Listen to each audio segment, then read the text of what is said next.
So today I want to talk about running the day before an endurance event. So if you're a streak runner, this is going to be particularly relevant to you, but if you like to just kind of loosen your legs before big races, please keep on watching, keep on listening, hopefully it's useful for you.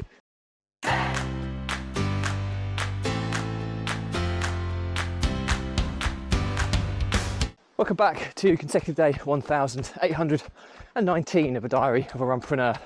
And today's episode is all about running before a endurance event. So as said, if you're an endurance athlete or you're on a running streak and you like to do a little leg loosener day before an endurance event, this is going to be relevant to you. So keep on watching, keep on listening. But before we get started, please don't forget that this is a fundraiser of saving the lives of children by attempting the ultimate ultramarathon of run blogging on consecutive days, the distance of a lap of the world, barefoot style. And the more people we get in front of, more money we raise, more children's lives we save, which is why I do this every single day. So back to the topic at hand, running the day before an endurance event. Well, first and foremost, the traditional advice out there, if you're doing an endurance event, is to do as little as possible the week before the event, sometimes 2 weeks before the event. It's called tapering. It's called trying to kind of give your legs and body as much rest and recuperation prior to putting your body through some pretty tough, enduring stress. And I'm not arguing with this principle. I'm just saying that doesn't work for me because I'm obviously on a running streak and coming up to the 5-year anniversary at the end of this month. So I'm only a week or so away from 5 years, which is pretty staggering. So before I go into that, what am I talking about? Running day before an endurance event? Why on earth would I want to do that? Well, clearly I have to do it, but what do I do? What's the process I go through? Well, my daily running average is 7.5 kilometers. So, you know, more often than not, I'm doing pretty much that distance every day. The shortest run I'll ever do as part of this running streak is a 5 kilometer run, which is not to be kind of forgotten how significant a 5k run is. It's not a teeny tiny run. It's still a run of a distance that's, you know, globally recognised, and can often take a lot of people out there at least half an hour to kind of do. So it's not a short run. So you have to take that into consideration. I want as little fatigue on my legs as possible prior to the start day. So when I'm doing my 5k, what am I doing? I'm just plodding, basically. I'm trying to run in the most floatiest of style, if you like. I'm trying to make sure I land as softly as I can. I'm just getting the momentum just to keep my legs ticking over. I don't want to be putting kind of muscular stress into each stride. I want it to be as kind of free as I possibly can be. So I want my running efficiency to be at such a high level where it's taking very little effort to kind of get the run done. So what does that look like? Well, I usually run most of my runs kind of around the 5 minute to 5 minute 15 kilometer pace. That's generally where I normally run when I'm running at a kind of consistent level.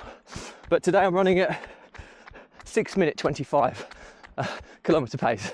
So significantly slower, over a minute a kilometer slower.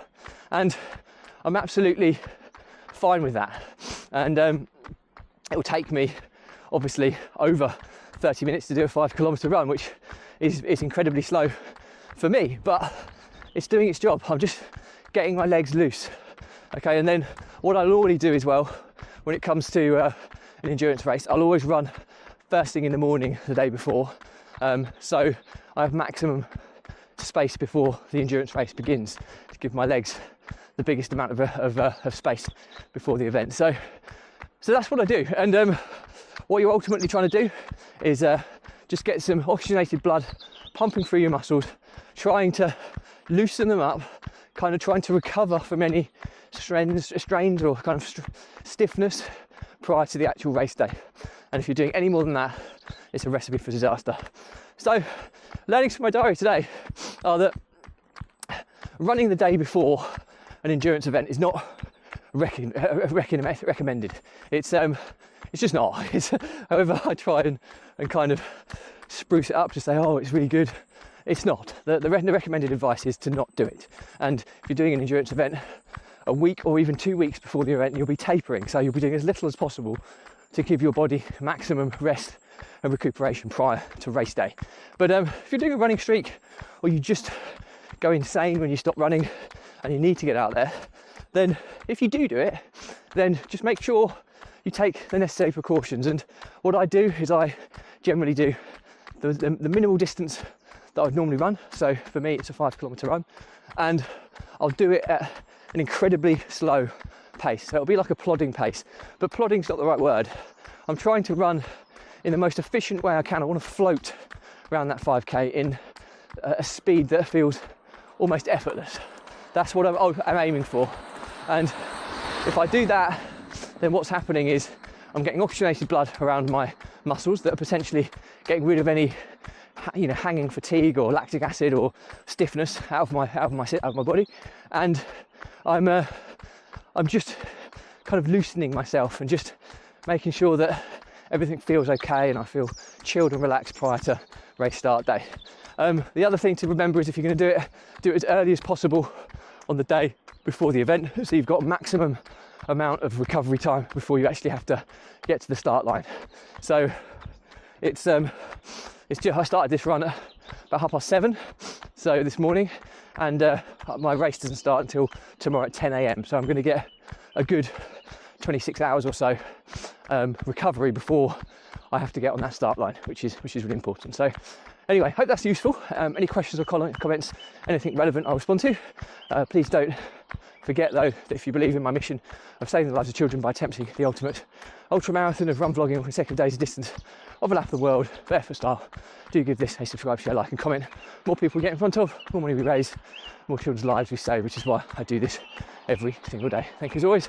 Stay positive, stay happy, and I'll see you again tomorrow.